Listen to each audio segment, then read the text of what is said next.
In the movie, we see Hawkeye in his garden training his daughter to use the bow, but suddenly, without any warning, his daughter and his entire family disappear and turn to dust.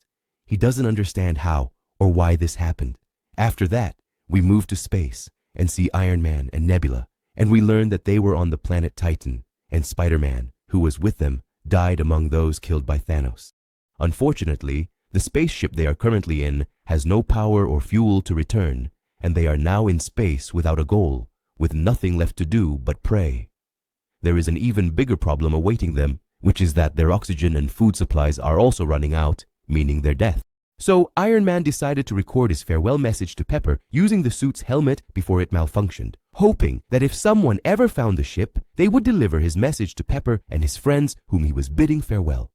He finishes recording his message and begins to prepare for death, and he is about to die. But suddenly, and without warning, they see a very strong light or beam in space outside the ship, and the cause of this beam is Captain Marvel, with her great power, pulls the ship and brings it down to Earth, delivering them to the Avengers headquarters, or more precisely, what remains of the Avengers.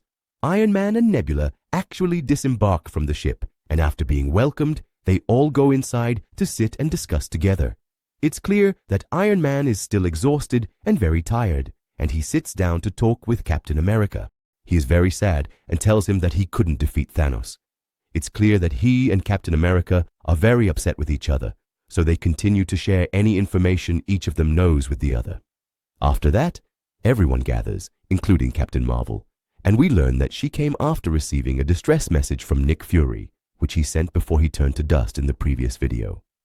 Thor also arrives, and it's clear that he is also deeply affected, maybe more so because he couldn't defeat Thanos in the battle. They start telling Captain America that since what happened, they have searched widely for Thanos, but all their attempts have failed, and unfortunately, he is nowhere to be found. Iron Man starts getting very upset with them, especially with Captain America, because he wanted to create an army of robots to protect Earth, but at that time, Captain America was the one who opposed and prevented it. Tony continues speaking, but suddenly he collapses due to his severe exhaustion from the time he spent in space. They help him and give him sedatives. Then Nebula interrupts, telling them that since Thanos is her father, she might know where he is. This is because Thanos himself used to tell her that when he finishes this mission, he will live in a quiet place alone. Then Rocket starts showing them a 3D display and explains that some of the things Thanos did on Earth happened again, but on a different planet. They suspect that this and that might be the planet where Thanos is currently. The explanation might be unclear, but the gist of it is that they know where Thanos is. The important thing is that they prepare themselves and they board the ship and head to that planet. As they approach the planet, Captain Marvel leaves them and goes to circle around the entire planet to check on the situation. She returns to tell them that the whole planet is empty and there's no one there except Thanos. On the planet, we see Thanos living a very calm and simple life to the point that he even started cooking his own food. It's a completely peaceful life, honestly, but he did kill half of the world's population. The important thing is that they enter the house and tie him up. Thor comes with his axe and cuts off his arm, but they don't find the stones in the gauntlet. When they ask him, he tells them that he used the power of the stones to destroy themselves after he completed his mission. Of course, no one believes him, and they keep talking a lot until Thor gets fed up with him.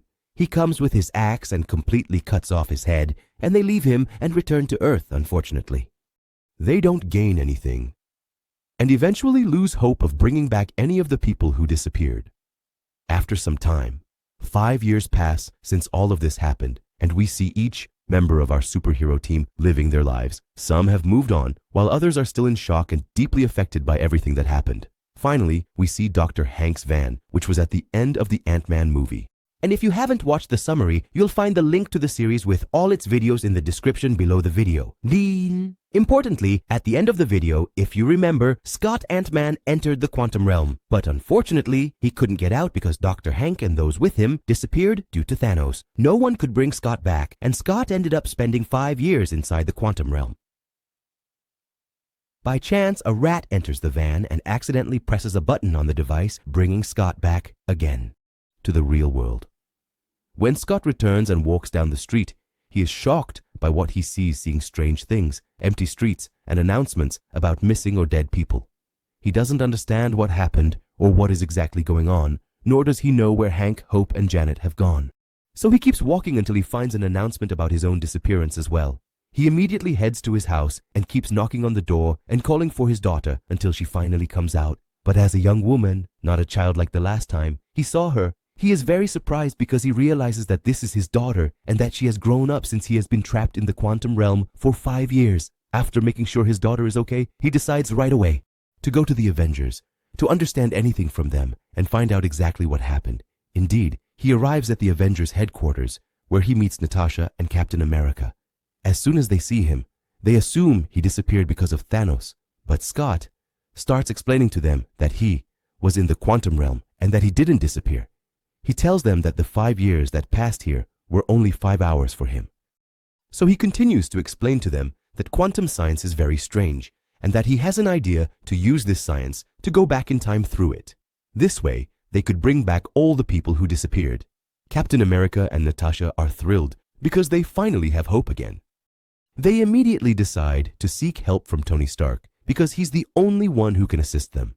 Indeed, they go to him, and Tony has settled in his life with Pepper, having a little daughter, and is very, very happy with his life. He is trying to forget the past and stay away from all the superhero chaos, wars, and drama. So naturally, Tony refuses to help them and tells them that what they're saying is all nonsense. He is happy with his life and doesn't want to ruin it over trivial matters, so they leave him feeling disappointed. They go to meet Bruce Banner, whose life has changed significantly. He is now able to live as Hulk with his immense strength and muscles, but with Bruce Banner's intellect, he has managed to control his mind while in Hulk form, unlike before, and he has even named himself Professor Hulk. When they present their idea to him, he tells them that their idea might work and decides to help them since he is a scientist by profession. They start trying to implement their idea, but unfortunately, all their attempts keep failing. Meanwhile, Tony Stark is in his lab at home, also trying to figure out how to make their group's idea work. Finally, he manages to come up with something and realizes that their plan might actually succeed. They plan to travel through time using the parallel quantum realm, so he goes to talk to Pepper. He confides in her, telling her everything that happened and expressing his deep desire to find a solution because he is very saddened by the loss of all those people, especially Peter Parker or Spider-Man, whom he considered just like a son. Pepper reassures him and tells him that he must help them, so that at least he can say he tried and won't feel guilty later. Indeed, Tony Stark goes to them and tells them he will help. They start gathering themselves and all the remaining Avengers to work together as a full team once again. Hulk and Rocket go to bring Thor to join them, and when they arrive, they meet Valkyrie, who tells them that Thor, probably, won't help them because he's not the same Thor from before. However, they decide to try with him anyway. They meet Thor and are surprised when they see him because the athletic Thor with all his muscles is no longer there. Instead, he has become a resigned and complacent person with a big belly, drinking heavily. But they don't give up and keep trying with him until he agrees to go with them. Meanwhile, Natasha arrives in Japan where Hawkeye is living, who was living there under the evil persona of Ronin. If you want to understand more about the Ronin storyline and many other things, you should definitely listen to the summary of the Hawkeye series right after this video, as it will make you feel that the events are unfolding very accurately. Anyway, Natasha manages to convince him, and he indeed goes with her to help.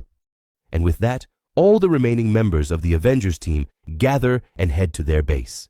They keep trying and conducting experiments to travel through time, and Scott is supposed to be the first one to go back in time since he supposedly has more experience in this matter.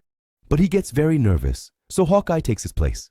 The experiment succeeds, and he travels back in time, reaching his house at a time before Thanos arrives. He calls out to his daughter or anyone, and indeed someone responds, but the time for the experiment runs out, and he returns to the Avengers base. But when they see him, they say the experiment was successful and realize he can travel back in time. With this, the only thing left is to decide where to return so they can reach the stones before Thanos takes them. Each, having dealt with a stone, mentions its location before Thanos took them. They all begin to state the locations of the stones, pinpoint their positions, devise a plan, and divide themselves accordingly. The first team includes Tony Stark, Captain America, Hulk, and Scott. They will return to the year 2012 at the same time as Loki's attack on Earth. In short, at that time, they can access 3 stones. The Time Stone with the Ancient One, the Mind Stone with Loki in his scepter, and the Space Stone with Hydra's men. The second team includes Natasha and Hawkeye, and they will go to the planet Vormir, because that's where the Soul Stone is located. The third team consists of Nebula and Rhodey, who will head straight to the planet Morag, because that's where the Power Stone is. The last team is Thor and Rocket, and they will go to Asgard to retrieve the Reality Stone from the body of the girl Thor used to love. Indeed, Hulk arrives at the Ancient One to take the Time Stone from her, but she doesn't believe him and hits him with a powerful blow, causing Bruce Banner to be projected out of Hulk's body through astral projection. However, he keeps trying to convince her, telling her that Doctor Strange gave the Time Stone to Thanos and that he's here now to take it back so they can solve this problem. Since the Ancient One is very knowledgeable about time, she understands that Hulk really needs to take the stone from her to save the world. She gives him the stone and tells him that after they finish what they're doing, they must return the stones to their original places in the past. He agrees with her and takes the stone, then leaves. Meanwhile, on the other side, we see Captain America, who has returned to the past. He tricks the Hydra agents by pretending to be one of them and takes Loki's scepter from them. However, the situation doesn't go smoothly because as he's leaving, he encounters the past version of Captain America, who, upon seeing him, thinks he's Loki disguised as him. A fight breaks out between them, and after they hit each other, the current Captain America manages to defeat the past one, takes the scepter, and leaves. At the same time, Iron Man and Scott have arrived in the past and succeed in taking the Tesseract. In short, Scott goes to the past version of Iron Man and disables his reactor, causing him to feel weak. Everyone gathers around him to see what's wrong. Amidst the chaos, the present Iron Man takes the suitcase containing the Tesseract and leaves. But before he can leave, he bumps into the past Hulk, causing him to drop the Tesseract from the suitcase. It falls right in front of Loki, who had been captured and tied up in the past. Loki takes the Tesseract, uses it, and escapes to a distant planet. The important thing is the first team secured 2 out of the 3 stones, and they cannot try again as their time travel material is low, just enough to return. Natasha and Hawkeye reach Vormir, meet the Soul Stone Guardian, who says a soul must be sacrificed. They are shocked, contemplating who will sacrifice. Hawkeye insists, "I will," but Natasha responds, "No, you have a family and you need to live for them." They both start fighting each other because neither wants the other to be the one to sacrifice themselves. In the end, Natasha throws herself off the cliff and dies. Hawkeye faints, and after a while, he wakes up to find himself alone in a lake on the planet Vormir with the Soul Stone. He is extremely upset because he realizes that Natasha has died, with no return. Meanwhile, Nebula and Rhodey arrive on the planet Morag to steal the Power Stone, but something unexpected happens.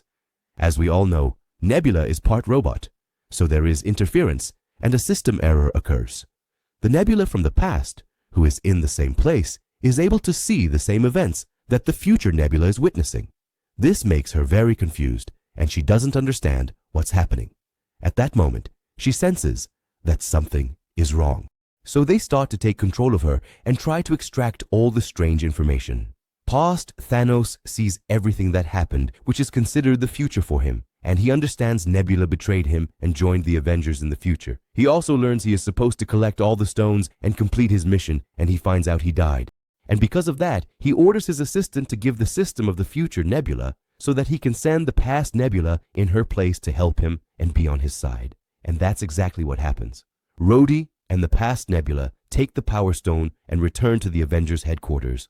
Meanwhile, Thor and Rocket actually arrive in Asgard, and Thor is not doing well at all and is very anxious because Asgard has long been gone, but Rocket keeps encouraging him. Then Thor meets his mother and tells her that he is from the future and explains everything to her. His mother encourages him and tries to help him. Thor also finds his old hammer and indeed takes it. Rocket also succeeds in extracting the Reality Stone from the girl Thor used to love. Thor says goodbye to his mother, and they all return to the Avengers headquarters. Meanwhile, Captain America and Iron Man travel back to the 1970s, to the Captain America base to get the Tesseract. They are trying to get the Tesseract as Loki took the stone and escaped. So, they go further back in time to find an easier way to steal it. They arrive there, and Tony meets his father and continues to talk to him, feeling very emotional. Captain America also sees Carter, the girl he was very much in love with back in the day. He wants to talk to her, but holds back because he doesn't want this attempt to fail as well. He manages to make some calls, and Captain America takes a portion of Pym particles, which they will need to travel through time again. The important thing is that they return to the present time at the Avengers headquarters. After that, everyone gathered at the headquarters and were shocked when they couldn't find Natasha. They asked Hawkeye about her, and he told them everything that happened, and they were very, very upset about her. And with this, they are finally able to gather the 6 stones, and Iron Man creates a gauntlet to place the 6 stones in. After placing the stones in the gauntlet, there is a disagreement about who will wear it to withstand all this energy. They finally decide on Hulk, who actually wears the gauntlet and snaps his fingers, bringing back everyone who had disappeared, thank God. However, Hulk collapses from the immense power he used, and everyone gathers around him to help him. And here, Nebula betrays them. This is the Nebula who came from the past. While they are busy with Hulk, she goes and manipulates the time travel device to bring Thanos and his huge army. Thanos arrives with his giant army, and he and his army destroy the entire Avengers headquarters. Then, Hawkeye takes the gauntlet and escapes with it before Thanos can reach it and wreak havoc again. Thanos tells them that he has learned from his mistake, and this time he will erase everyone. Naturally, everyone is scared and immediately prepares themselves and starts attacking him. After a lot of fighting, Thanos proves to be stronger than them and is able to overpower them all, hitting them one by one. In the midst of the battle, the scene with Thor's hammer occurs where Captain America is finally able to lift it and rushes to strike Thanos with it. You might ask how Captain America was able to lift the hammer. I'll tell you, it's because he is now 100% pure of heart. We all know that no one can lift Thor's hammer unless their heart is completely pure. The important thing is that the strike doesn't affect Thanos much, and he gets up again, hitting him and even breaking his shield. At this point, Thor, Iron Man, and Captain America are out of commission, unable to get up from where they are. But suddenly, without any warning, we see many time portals from Doctor Strange appearing in the sky.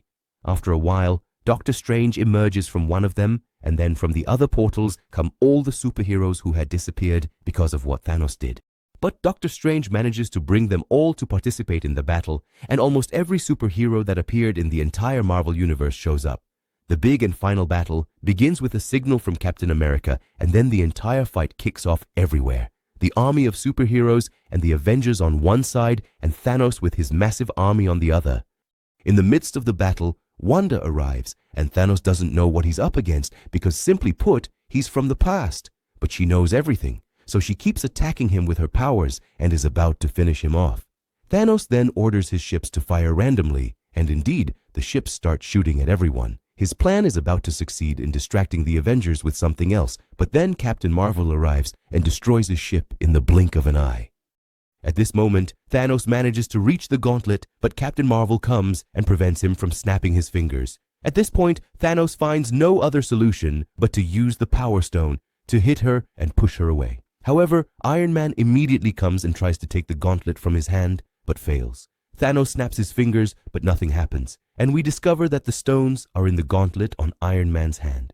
This is because he was the one who made it, so he was able to take all the stones without Thanos noticing.